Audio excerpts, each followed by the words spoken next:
It's October 5, 1986.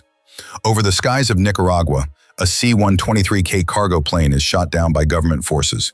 The plane crashes, and among the wreckage, soldiers discover crates of Kalashnikov rifles, ammunition, military gear, boots, and uniforms. Clearly, the cargo was intended for the Contras, a rebel force waging civil war against the Sandinista government. The Contras were rumored to have ties to Washington, specifically to the CIA, but until now those connections were dismissed as conspiracy theories. The U.S. had been funding the Contras directly until Congress stepped in and banned the CIA or any agency from supporting them. We briefly mentioned this in our Deep State episode. After that congressional ban, it seemed like the Contras were on their own, cut off from all U.S. backing, and then came the plane. It had been hit by a missile. When it went down, investigators found the bodies of 3 crew members, but a few days later, a miracle. One man had survived. His name was Eugene Hasenfuss, the 4th crew member. During interrogation, he said that the moment the plane took a hit, he jumped out of the cargo hold with a parachute and managed to land safely. The story sounds like a Hollywood movie. Eugene tried to flee Nicaragua, but was captured by local security forces. At night, he slept in a hammock he made from his own parachute, and during questioning, he confirmed what many had only suspected. Yes, the weapons were destined for the Contras, and yes, the entire mission was being run by the Central Intelligence Agency. The aircrafts, which were supposedly operated by private contractors, had in fact been chartered by CIA operatives. The whole thing was part of a covert airlift smuggling arms into Nicaragua. Among the dead pilot's belongings were documents and correspondence proving links to Oliver North, a former Marine Corps officer and active CIA collaborator.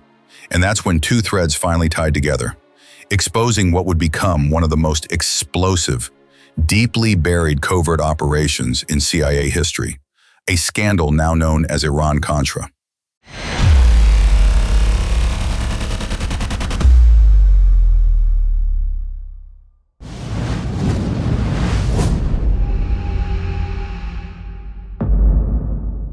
As a viewer, you're probably thinking, wait a minute, how does Iran connect to Nicaragua? They're on completely different sides of the planet. Fair point. At first glance, there's nothing obvious tying them together, except, of course, the Central Intelligence Agency. So why were they both part of this tangled web? Let's break down this story, one I absolutely love, to be honest.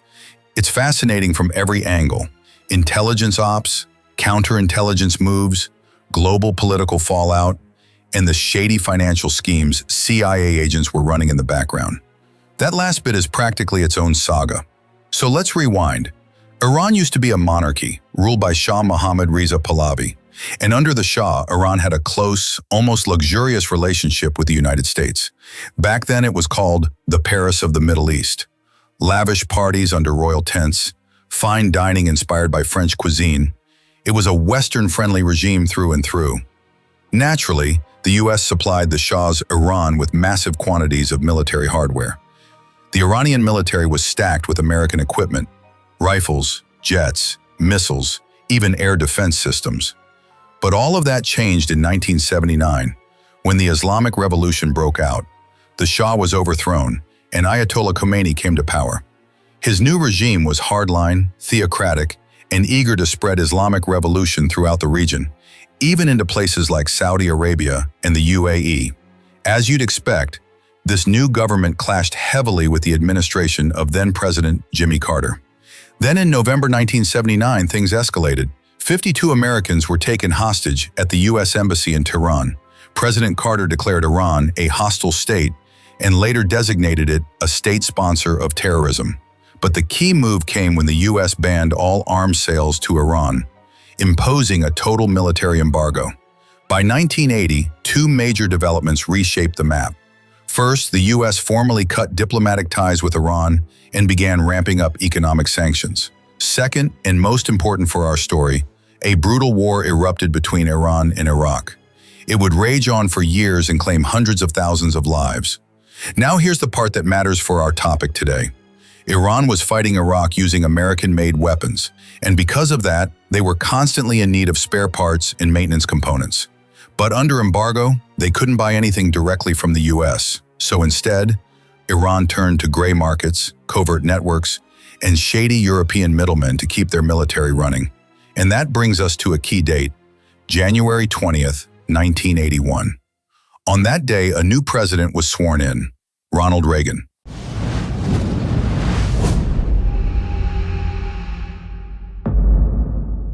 July 21st, 1981. Reagan's National Security and Defense advisors put a troubling report on his desk. The U.S. arms embargo against Iran isn't working. At all. First, Iran is still getting American-made parts through shady back channels. Second, Soviet-made weapons are now flowing into Iran. Tehran is sliding into the Soviet sphere of influence, fast. And with Soviet troops already in Afghanistan, the fear is that Moscow might soon stretch its reach across the entire Middle East. Reagan, obsessed with crushing communism anywhere he saw it creeping, couldn't let that happen. And just like the U.S. pushed back wherever the Soviets advanced, the USSR did the same in reverse. Classic Cold War geopolitics. At the same time, Iran's new ruler, Ayatollah Khomeini, was public enemy number one in America. This guy wasn't just leading a theocratic revolution, he wanted to export it. The Carter administration had already slapped Iran with sanctions and an arms embargo after the 1979 hostage crisis. Reagan doubled down. After long internal discussions, Reagan gave the go-ahead to launch a global PR and diplomatic campaign, Operation Staunch. The goal?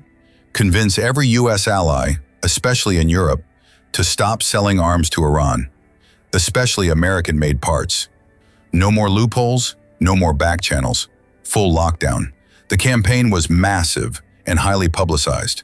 America wanted to isolate Iran completely. Now let's jump over to Nicaragua. There, the Sandinistas, led by leftist revolutionary Daniel Ortega, have just taken power. They're pro-Soviet, and Reagan's nightmare scenario is now playing out in Latin America too. Nicaragua is pulling closer to the USSR. In response, the Soviets start shipping them money, advisors, and weapons. Reagan loses it. He wants Nicaragua out of Moscow's grip fast. That's where the Contras come in. They're anti-Sandinista rebels trained in Honduras, supplied by the U.S. and sold to the public as freedom fighters. But in reality, they're launching a brutal civil war, bankrolled by Washington. Then comes a congressional curveball, the Boland Amendments. Congress pulls the plug. No more funding. Not this year, not next. Not one dime of federal money can go to the Contras, and not just the CIA. No U.S. agency or their employees or agents or even private citizens acting on their behalf can support the Contras in any way. In short, Congress delivers a direct slap in the face to Reagan, cutting off his war, tying his hands, and making it crystal clear, we're not paying for your proxy fights anymore. But Reagan still wants to pry Nicaragua out of the Soviets' hands. So what now? Cue Operation Enterprise. Here's the legal loophole. The Boland Amendments ban intelligence agencies and government actors. But what about the National Security Council? The NSC is technically an advisory body. It doesn't conduct operations. It doesn't appear on the Boland Amendments blacklist. Reagan meets with his NSC and basically says, we can't give the Contras money officially, but we need to help them. Figure something out. That's when the real scheming begins.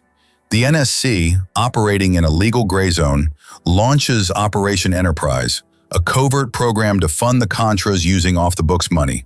Not taxpayer dollars, private donations, foreign support, shadow budgets.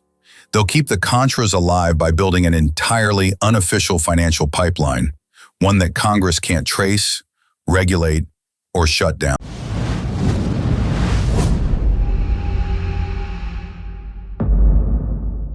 A former military man, Richard Secord, now a private arms dealer, steps onto the stage. Alongside Iranian expatriate Albert Hakim, they set up a company called The Enterprise, a legal front to cover their arms deals. They opened several offshore bank accounts and shell trading companies. Then came the next challenge: where to get the weapons? Directly supplying American arms was way too obvious. But what were the Contras fighting with? AK-47s. And who had a stockpile of Soviet weapons? Palestinian territories were flooded with them. So Secord made a deal with Israel. We'll buy the weapons you've captured from the Palestinians during combat and ship them to the Contras. Israel agreed. In spring 1985, the first shipment worth $10 million was purchased from Israel and delivered to Nicaragua. A second larger shipment followed, worth $40 million, and all of this was technically being done by private citizens, outside of any official U.S. intelligence or military apparatus. Legal loophole? Definitely.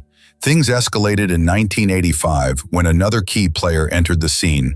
Manuel Noriega, the head of Panama, a U.S. ally, and not incidentally, a known middleman for American organized crime.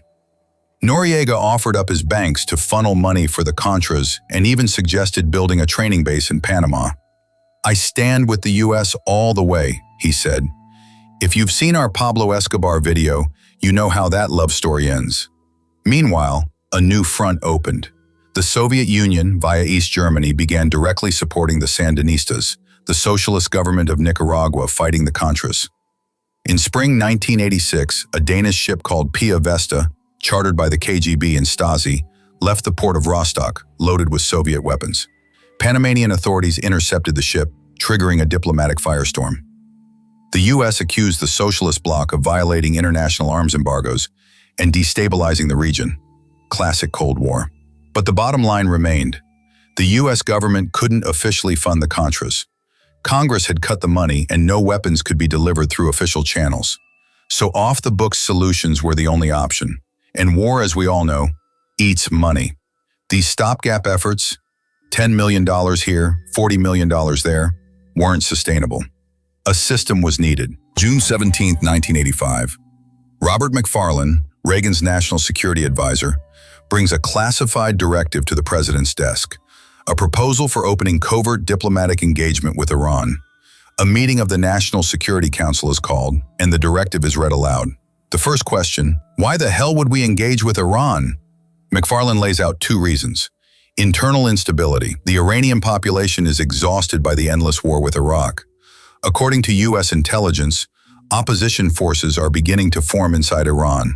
Factions that are disillusioned with the revolution and open to re-engaging with the United States. "We've made contact with them," he says. "The hostages. In Lebanon, the terrorist group Hezbollah, fully controlled by Iran's Revolutionary Guard, is holding 6 American citizens hostage.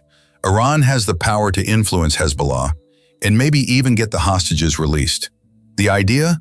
Send weapons to Iran through back channels. Let them keep fighting Iraq with those arms. In return, they deliver our people. A risky trade, but one that Reagan finds appealing. He's furious that as President of the United States, he can't bring 6 American hostages home. But not everyone is on board. Secretary of Defense Caspar Weinberger compares the scheme to inviting Muammar Gaddafi over for tea at the White House, a hard no. Secretary of State George Shultz is also strongly opposed. He reminds the room that in 1984, the U.S. officially designated Iran a state sponsor of terrorism. And now we're proposing backdoor deals with them, he says. That's insane. At this point, CIA Director William Casey speaks up. "The president is right. We need to get our people back, by any means necessary." With that, the directive is moved into planning, and the covert arms for hostages arrangement begins to take shape. July 1985. Michael Ledeen, an advisor to McFarlane, meets with Israeli Prime Minister Shimon Peres. He lays it out. "Mr. Peres, we've got 6 American hostages held by Hezbollah. Iran can influence Hezbollah. We're already in contact with Iran. We want to send them spare parts and missiles, but through you. In return, they'll release the hostages." Peres hesitates. "That's a dangerous scheme," he says. "If this leaks, we're all going down with it." So the operation needs a layer of deniability. Enter the ultimate middleman, Manuel Noriega, known as Gorba. He's a top arms dealer in the Middle East. Everyone knows him. Israeli intelligence, Iranian intelligence, Palestinian militants. He's fearless and sells to anyone. Here's the deal. Israel, which already has U.S. weapons in stock, sells them to Noriega, a private citizen. Noriega sells them to Iranian intermediaries. Iran pressures Hezbollah.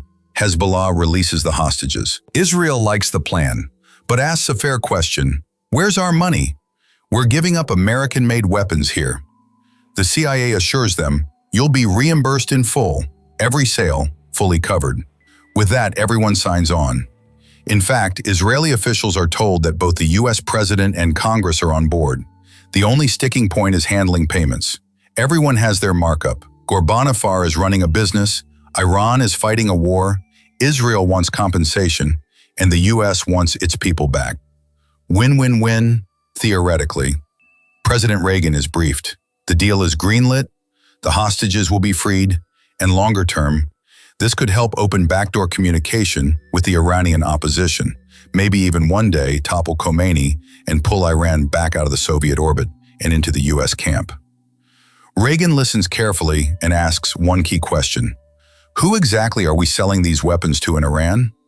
The answer, Akbar Hashemi Rafsanjani, Speaker of the Iranian Parliament, the Majlis.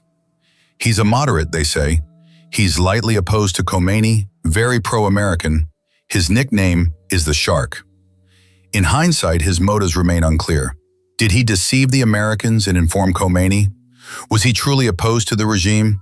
Or was he simply making money off the deal? We may never know, but the scheme starts rolling. In 1985, Reagan undergoes surgery for colon cancer. Under the 25th Amendment, he transfers presidential authority for 7.5 hours while under anesthesia. When Reagan wakes up, McFarlane visits him in the hospital with good news. The moderates in Iran are on board. They'll get Hezbollah to release the hostages. Our guys are coming home. From that moment, the operation was fully underway.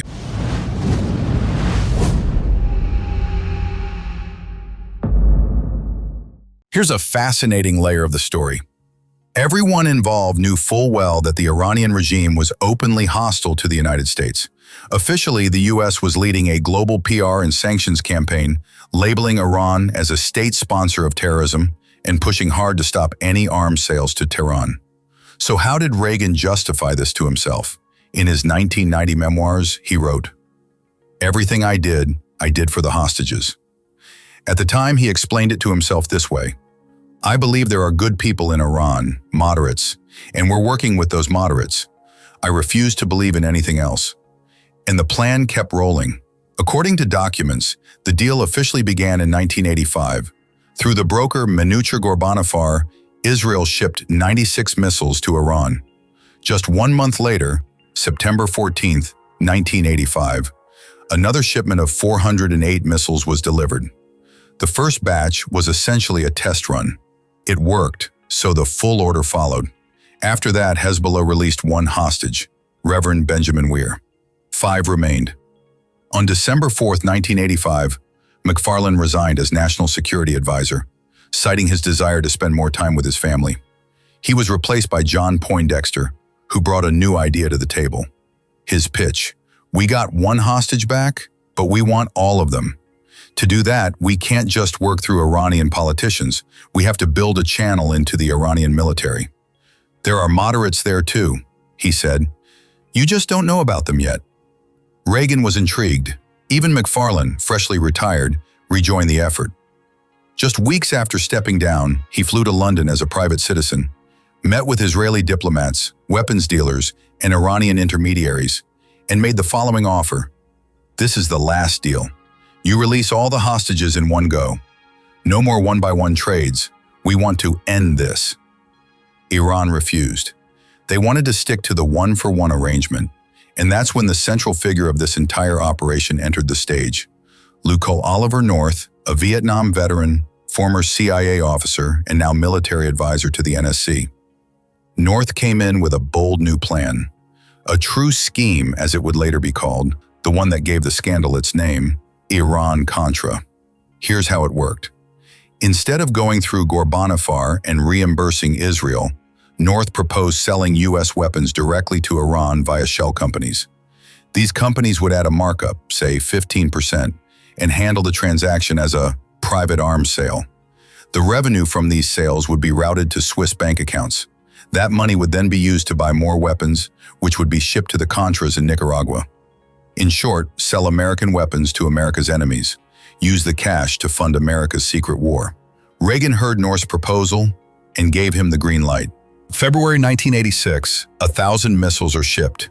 These aren't just parts. We're talking anti-aircraft, anti-ship, and other full-fledged guided weapons systems. May to November 1986. More arms, more spare parts, and another American hostage is freed. The payments go to Switzerland, then get laundered into fresh weapons and sent to Contra-controlled territory in Nicaragua. July 26, 1986, one more hostage is released. Only 4 remain in Hezbollah's hands. By this point, the system is humming.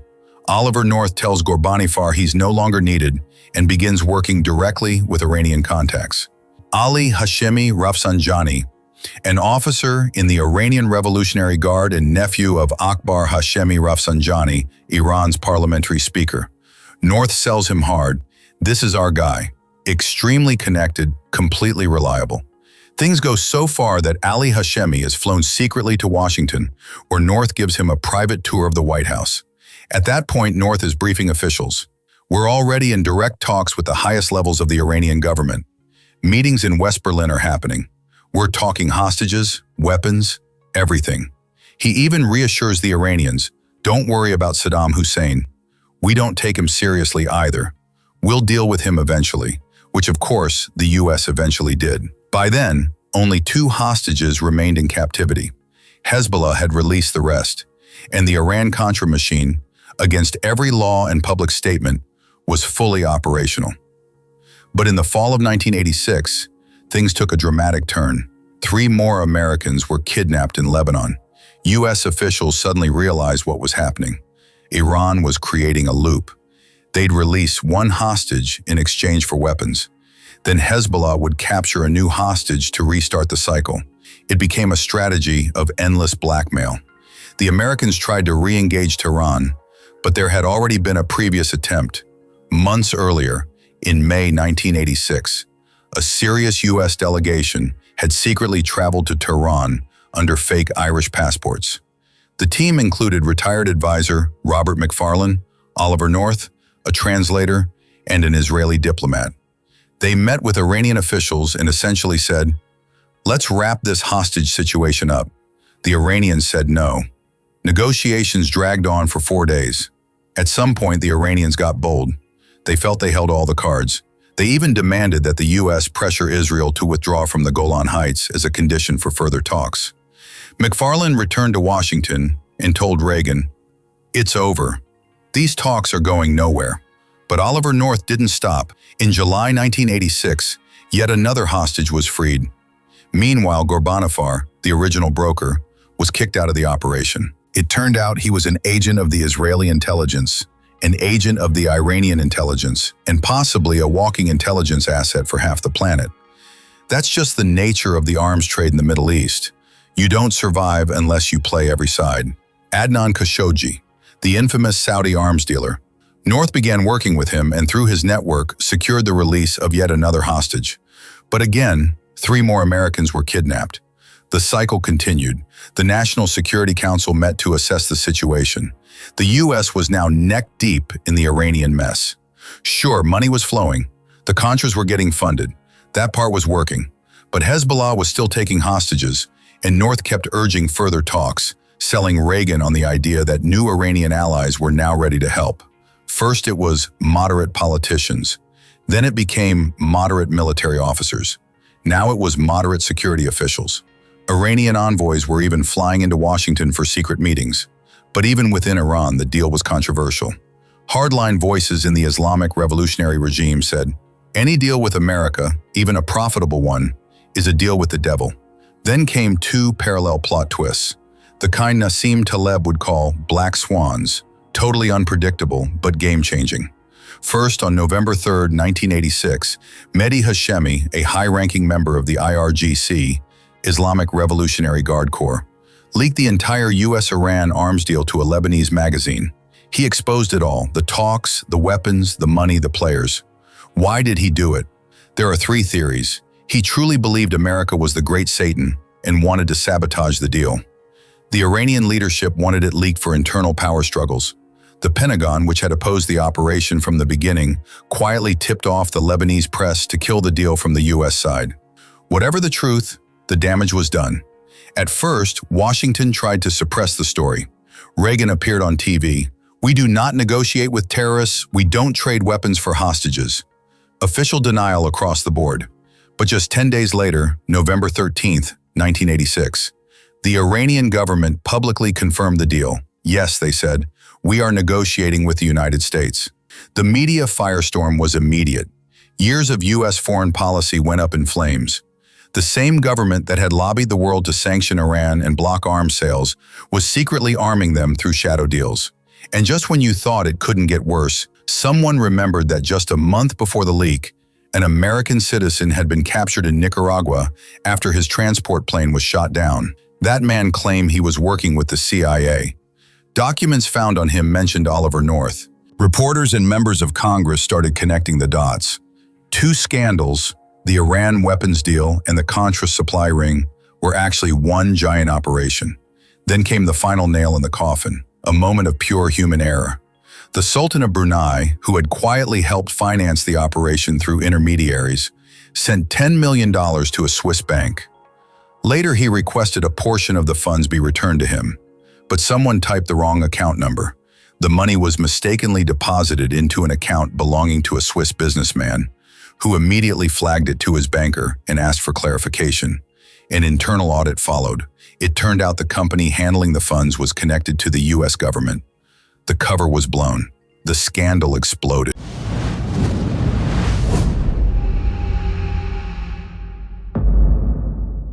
Events began to unfold at breakneck speed. Reagan addressed the nation and said the Iran-Contra scandal had nothing to do with him. America's long-standing goals in the region have been to help preserve Iran's independence from Soviet domination, to bring an honorable end to the bloody Iran-Iraq war, to halt the export of subversion and terrorism in the region. They had been working to bring American hostages home, but he denied selling weapons to Iran. I was not aware of that, he said, and certainly didn't authorize using the proceeds from those deals to fund the Contras. I had nothing to do with it. Meanwhile, Oliver North spent the days between November 21st and 25th systematically destroying all documentation connected to the operation. His superior, National Security Advisor John Poindexter, deleted the one and only document, known only to a very small circle, bearing Reagan's signature, which proved the president had been informed of the whole scheme. On December 25th, the U.S. Attorney General officially acknowledged that profits from the illegal arms deals with Iran had indeed been diverted to fund the Contras. Poindexter resigned, Oliver North left the National Security Council, and the Tower Commission was formed to investigate the role of the NSC's covert operations. On May 5, 1987, Congress opened public hearings, targeting the president, his aides, and CIA Director William Casey. Just days before the hearings began, Casey died. The commission launched a full investigation. On November 25, 1987, the Tower Commission released its findings. Reagan himself appeared before the commission on December 2nd. At first, he admitted that he had been informed of certain aspects of the operation, but had never explicitly authorized them. Later, he walked that back and denied everything. Testimonies poured in. Oliver North, Poindexter, everyone involved. Even weapons dealer Manuel Noriega was questioned. The commission delivered a Solomonic verdict. Reagan didn't know about the full scope of the operation or the fact that Contra funding was involved, but he should have known. He should have had tighter control over his people. He should have paid more attention to matters of national importance. Reagan's approval ratings plummeted. Legal chaos followed. The commission claimed the NSC had violated the Boland Amendments. The NSC's defense? Our agency wasn't explicitly named in the amendments, so we acted accordingly. This led to one major conclusion. The president bears relative responsibility. Even if he didn't order it, he should have known. Poindexter and North were charged with destroying government documents. Casey was dead. The commission concluded there wasn't enough evidence to fully prosecute everyone involved and officially ended the inquiry. Reagan later addressed the nation again, admitting he had been unaware of what was going on beneath him, but accepting responsibility. As president, I should have known, and I didn't. That's on me. Amazingly, Reagan's popularity bounced back quickly. The American public still adored him. He was one of the most beloved presidents in U.S. history, dubbed Teflon Ronnie, because nothing ever seemed to stick to him. The Iran-Contra scandal, or Iran-gate, didn't leave a dent. And now, let's talk about the aftermath.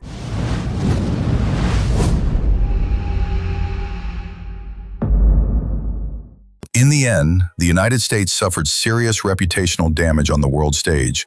After spending years pushing for an arms embargo against Iran, it turned out they had been selling weapons to Tehran under the table all along. The blow to their credibility was massive. Mehdi Hashemi, the IRGC official who leaked the Iran deal to a Lebanese magazine, was executed in Tehran.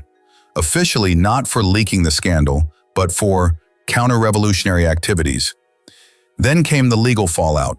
Defense Secretary Caspar Weinberger was sentenced to probation, only to be pardoned immediately by President George H.W. Bush. National Security Advisor Robert McFarlane got 2 years of probation, also pardoned by Bush. Assistant Secretary of State Elliot Abrams, 2 years probation, pardoned by Bush. CIA Task Force Chief Alan Fears, 1 year probation, also pardoned by Bush in 1992. Claire George, head of covert operations at the CIA, say it with me, pardoned by Bush. Oliver North, the star of our story, was indicted on 16 counts, including document forgery, illegal funding, and violating the Boland Amendments. All charges were later dropped on appeal. Poindexter faced 16 charges too, same story, overturned on appeal. Richard Secord, the former military man turned private arms dealer, got 2 years probation and never served time. Albert Hakim, the businessman who helped launder the money through the Swiss company Lake Resources, got 2 years probation and a comically low fine of $5,000 despite running the entire operation's finances. The Swiss company was dissolved for fraud. The only person who actually served prison time was Thomas Kleins, 16 months. He'd helped broker several of the deals and made $883,000 in the process, so no real consequences for any of the key players. That's when American media started asking, why did President George H.W. Bush pardon all of them? Was it because he'd been vice president during Iran-Contra, fully in the loop and maybe even involved? Bush denied everything. I was vice president, he said. Sure, I was in the room for meetings, but I wasn't aware of the details. I didn't know about the enterprise operation. But the enterprise scheme was wild. Money flowed through Swiss accounts. North had access to an entire fleet of private planes and ships that delivered weapons to Nicaragua. In just 2 years, somewhere between $40 and $80 million flowed through the system. And here's where things get even darker. Let's walk through the full pipeline again. The U.S. sells arms to Iran through intermediaries. Iran pays. The cash goes into secret Swiss accounts. From there, the money is funneled to shell companies. Those companies buy more weapons, which are then sent to Nicaragua using North's logistics network. Now here's the practical twist. Planes full of weapons fly into Nicaragua, but they don't fly back empty. Anyone who knows logistics knows that flying empty legs is expensive and wasteful. So what do you bring back from Nicaragua? Bananas? Maybe, but the real answer was cocaine. This leads us to a terrifying chapter. In 1996, the San Jose Mercury News published a bombshell investigation by journalist Gary Webb. He revealed that the same planes bringing weapons to the Contras were flying back loaded with cocaine. According to Webb, this directly fueled the crack epidemic in California. The CIA denied everything, but 2 drug lords were implicated. One an FBI informant, the other with alleged CIA ties. There was no smoking gun, but hints emerged. Some pilots talked. Noriega's name came up again. These flights often needed refueling. And where did they stop? Panama. Webb traced links between the shipments and major gangs in Los Angeles, Crips and Bloods, who suddenly had massive supplies of crack. His reporting suggested that the CIA's Contra operation had helped flood American cities with drugs. Nothing was ever proven. The CIA denied it all. Journalist Gary Webb, the same one who broke the Contra cocaine connection, died in the early 2000s. Or as the official story goes, he took his own life with 2 gunshot wounds to the head. Yeah, you heard that right, 2, which, as everyone knows, is the standard procedure when someone decides to exit voluntarily. You always make sure to fire that second shot, just in case the first one was feeling shy. The first bullet supposedly entered through his cheek. Totally normal. His family said he'd been deeply depressed. Case closed, right? Strange story though. Very strange. And what about Noriega, the Panamanian president once hailed as a U.S. ally? Things didn't end well for him either. One day, Washington decided he was no longer just a political partner, but a full-on drug lord. They accused him of laundering money and refusing to hand over the Panama Canal to U.S. oversight. A media campaign followed. The U.S. demanded his extradition. Noriega refused. He was still the president of a sovereign country after all. So the U.S. launched a military operation, surrounded his home, found bags of cocaine, and flew him to the States, where he served prison time. When that sentence was up, they handed him to France, where he served more time for laundering drug money. Eventually, they sent him back to Panama, where he died in prison. And Ortega, the man at the center of Nicaragua's revolutionary government, he's still in power. After stepping down, he came back, and today, he's once again the president of Nicaragua.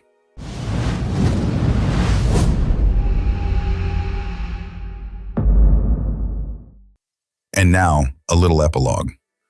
What happened to the colorful cast of characters from this story?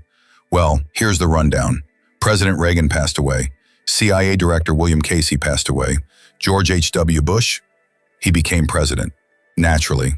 Robert McFarlane, he went into international consulting, then became chairman of a company building nuclear reactors in Saudi Arabia. In 2001, he even founded the United States Energy Security Council. Elliot Abrams, the National Security Council guy in charge of the Middle East, was later appointed U.S. envoy to Venezuela in 2019, and in 2020, where do you think he popped up again? Yep, as special representative to Iran. Totally random, I'm sure. Caspar Weinberger became publisher of Forbes. John Poindexter returned to government just one administration later, working under Dick Cheney in 2001, overseeing counterterrorism initiatives. Akbar Hashemi Rafsanjani, the Iranians' main contact during the operation, eventually convinced Khomeini to end the war with Iraq. He remained hugely influential in Iran for decades, and even served as president starting in 1989. He died in 2017. Manager Ghorbanifar, alive and well, his name resurfaced during the U.S. invasion of Iraq and again during the Niger uranium scandal. A guy with contacts everywhere, as always. Ayatollah Khomeini died in 1989, and our star of the show, Oliver North, he retired, ran for Senate, lost, but in 2018 became president of the NRA, the National Rifle Association. If you know U.S. politics, you know what that means. The NRA is the spiritual home of America's conservative base, and its leader holds real weight. He didn't last long, though, just a year or so. These days, he's a fellow content creator. Yep, he's got a blog. I'll drop the link in the description. Just don't expect new posts. His last one was 3 years ago.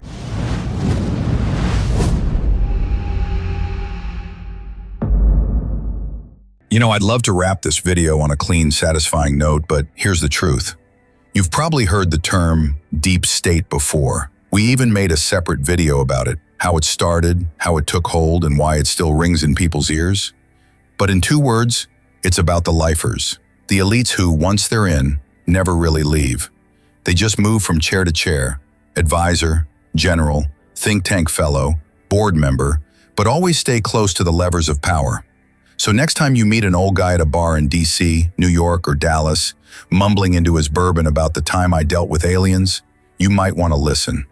Because chances are, he still does. The Iran-Contra story isn't just a scandal. It's a case study in how power protects itself.